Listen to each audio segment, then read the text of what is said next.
Before the opening bell, U.S. indices, they closed up on Tuesday, lifted by pharmaceuticals, biotech and life sciences, as well as energy and tech, hardware and equipment sectors.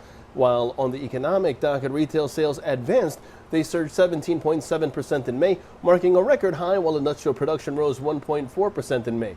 This all as 94% of S&P 500 constituents traded higher yesterday. Now, after the markets closed, Oracle dropping in extended trade after posting worse than expected fourth quarter sales of $10.4 billion, down from $11.1 billion 1 year earlier.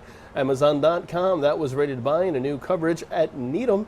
And at the same time, we also have some figures from Groupon, which unveiled its first quarter adjusted LPS of $1.63 versus an EPS of 58 cents a year earlier, sales falling 35% to $374.2 million. Now, there's no major earnings due out today, but on the economic docket, we have plenty. Before the opening bell, we have the MBA mortgage applications as well as the 30-year mortgage rate. 8:30 in the morning, we have U.S. housing starts as well as building permits. Meanwhile, midday, we have Fed Chairman Jerome Powell. He has a testimony as well.